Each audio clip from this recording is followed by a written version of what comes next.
The text came at 7 in the morning. No, good morning. No, how are you? Just 4 words. The mortgage is due. I stared at my phone. Still in bed, coffee not even started yet.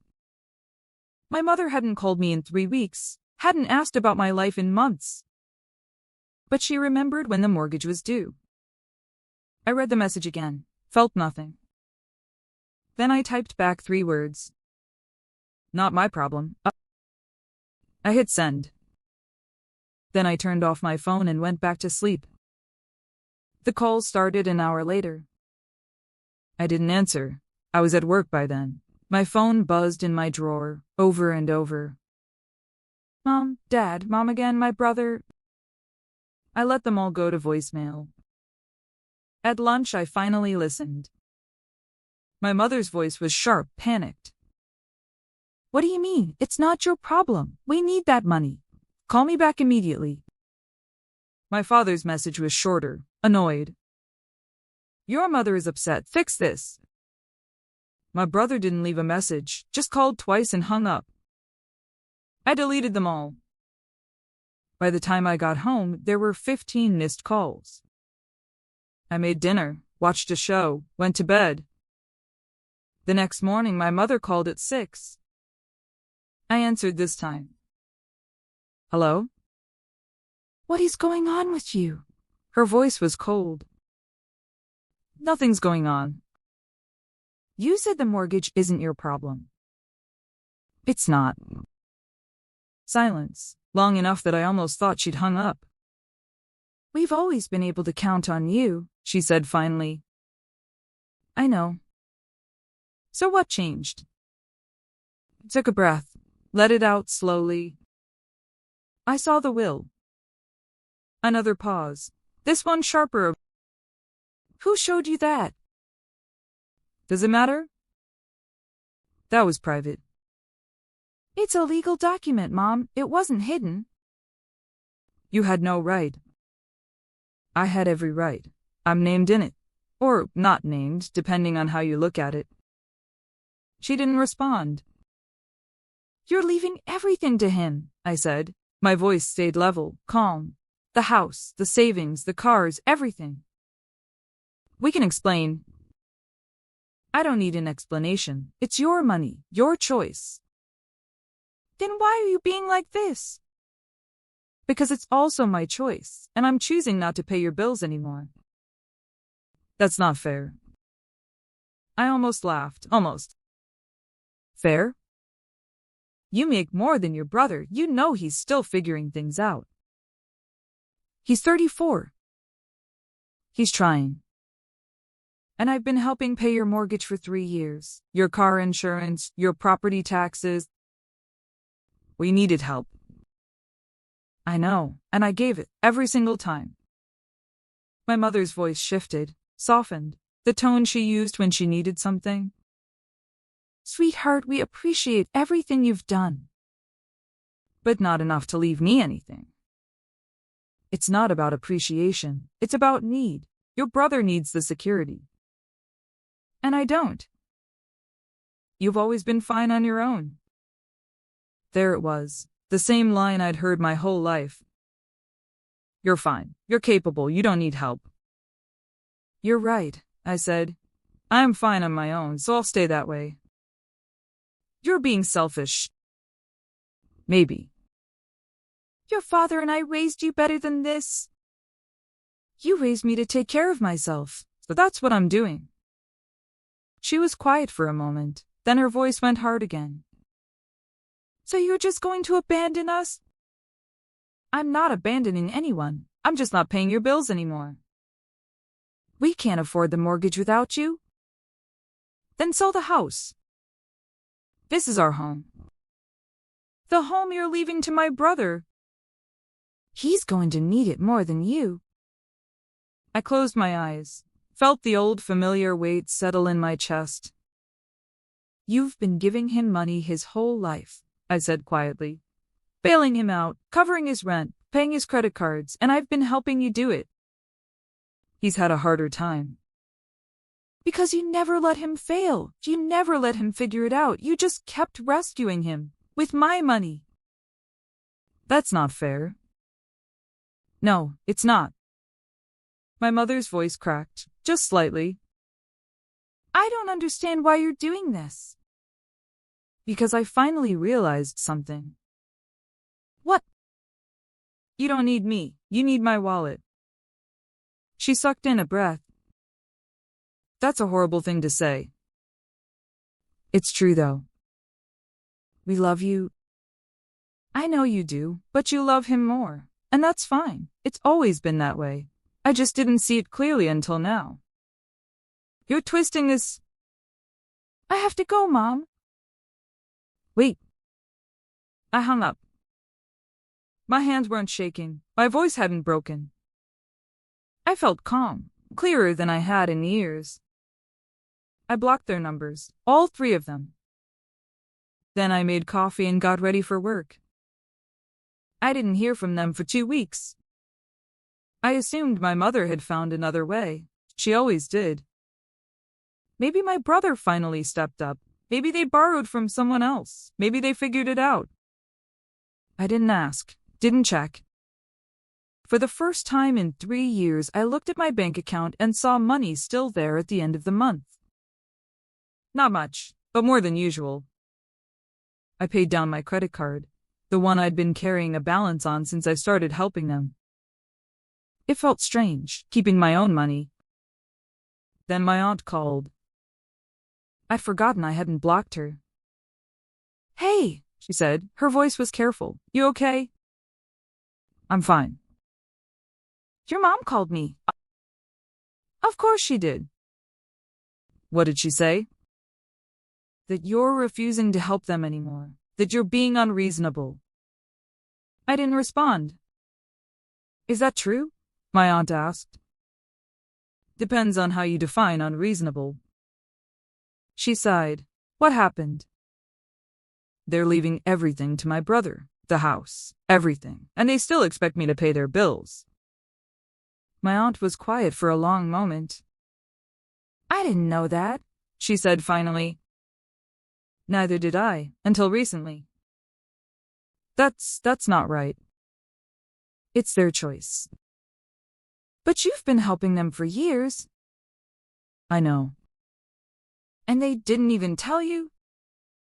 Nope. Another pause. What did they say when you confronted them?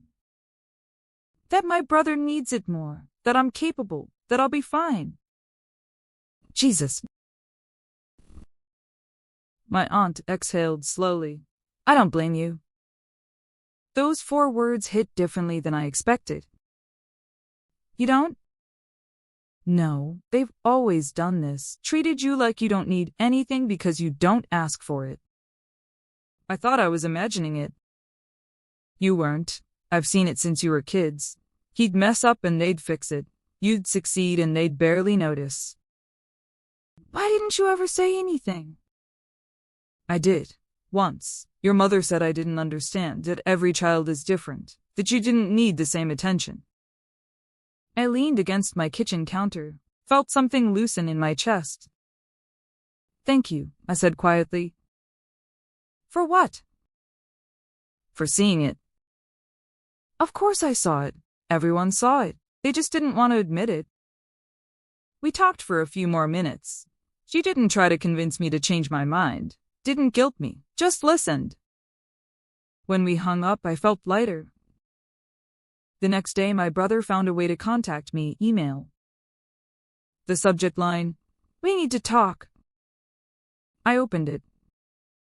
No greeting, just, Mom and Dad are really struggling. I don't understand why you're doing this. They've always been there for us. Now they need help and you're turning your back.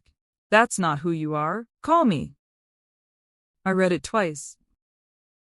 Then I replied, they've always been there for you. Not us, you, and I've been helping pay for that for 3 years. Check your bank statements. Check theirs. See how much of my money went to covering your rent, your car, your credit cards. Then tell me again who's turning their back. I hit send before I could second guess it. But he didn't respond. But 2 days later, my mother unblocked herself somehow and texted from a different number. Your brother is very upset. You had no right to say those things to him. I stared at the message. Didn't reply. She texted again an hour later. We've tried to be patient with you, but this has gone too far. You're hurting this family. Then another. Your father thinks we should cut you out completely if this is how you're going to be. I took a screenshot, saved it. Then I blocked the new number too. That night I sat in my apartment, my quiet small apartment that I paid for myself. No one called, no one texted, no one needed anything from me. It was the most peaceful evening I'd had in months. I thought about the will, about the house they were leaving to my brother, the house I'd been helping them keep. I thought about every time they'd asked for money, every bill I'd covered, every emergency that was somehow always my responsibility to fix. And I thought about what my mother had said. You're hurting this family. Not, we hurt you, not, we're sorry, not, we didn't realize. Just blame, just anger that I'd stopped playing my role. I wasn't sad anymore. I was done. 3 months went by. I heard nothing, saw nothing. My phone stayed quiet. I started sleeping better, eating better. I joined a gym, made plans with friends on weekends. My bank account grew, not by much, but steady. I paid off the credit card completely, then started saving. For the first time in years, I was building something for myself. Then my brother showed up at my apartment. I was coming home from work. He was sitting on the steps outside my building. He looked tired, older than I remembered. We need to talk, he said. I stopped a few feet away, didn't move closer. How did you get my address? Mom had it. Of course she did. What do you want? He stood up, ran a hand through his hair. They're going to lose the house. I didn't react. Did you hear me? He asked. I heard you. And what? And you need to help. I almost laughed. No, I don't. They can't afford it without you. That's not my problem anymore. His face hardened. They're our parents. They're your inheritance. He flinched. You know about the will, he said quietly. Yeah, I know.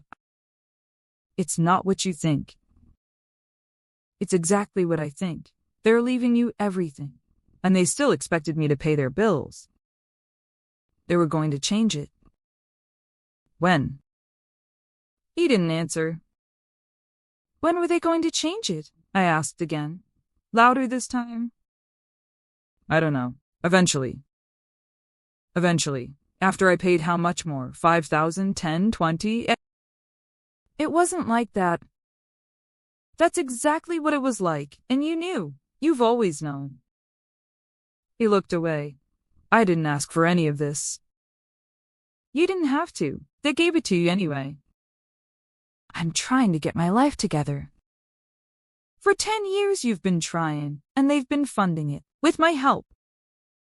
I didn't know you were paying their mortgage. Yes, you did, you just didn't care. He met my eyes. That's not fair. You're the second person in this family to tell me what's not fair, and somehow it's never about what happened to me. I'm not the enemy here. You're not my family either. Not anymore. His jaw tightened. You're really gonna let them lose everything? They're not losing everything. They're losing the house they refused to sell, the house they could downsize from, the house they're leaving to you. Where are they supposed to go? I don't know, figure it out. You're about to inherit everything. Start acting like it. You're unbelievable. Done. There's a difference. He shook his head. Mom was right about you. What did she say? that you've always been selfish, that you only care about yourself. I felt something cold settle in my stomach, but my voice stayed calm. I paid their mortgage for 3 years, their insurance, their property taxes. I covered your rent twice, your car payment, your credit card minimums. I gave up vacations, savings, my own financial security, for them, for you. You made good money. So do you now. Where's your help? He went quiet. That's what I thought, I said. I walked past him toward my building door. They're going to lose everything, he called after me. I stopped, turned around. No, they're going to lose the house. That's not everything. That's just the thing they chose over me. You're bitter. I'm clear. I went inside, locked the door behind me. Through the window, I watched him stand there for a few minutes. Then he got in his car and left. My phone buzzed an hour later. My father from yet another number. We need to talk about this like adults. I blocked it without reading the rest. They kept trying. Different numbers, different approaches. Emails, texts, even a letter in the mail. All the same message, all the same demand. Help us, you owe us, family takes care of family. I didn't respond to any of it. I just kept moving forward. 6 months later, I heard they sold the house. My aunt told me. I didn't ask for details. They moved into a smaller place, a rental, something they could actually afford. My brother moved in with them. I felt nothing when I heard. No satisfaction, no guilt, nothing. My life kept getting better. I got a promotion, started dating someone who didn't know my family, didn't need to. One day my mother sent a final message. I hope you're happy now. I read it, didn't respond. But the answer was yes. I was happy for the first time in years. Not because they lost the house, because I stopped losing myself. They made their choice years ago, put everything into my brother, left nothing for me. I just finally made mine. I stopped funding a future I was never part of. I stopped paying for a family that never valued me. I kept my money, my peace, my life, and I never looked back. They taught me I didn't need them. Turns out they were right.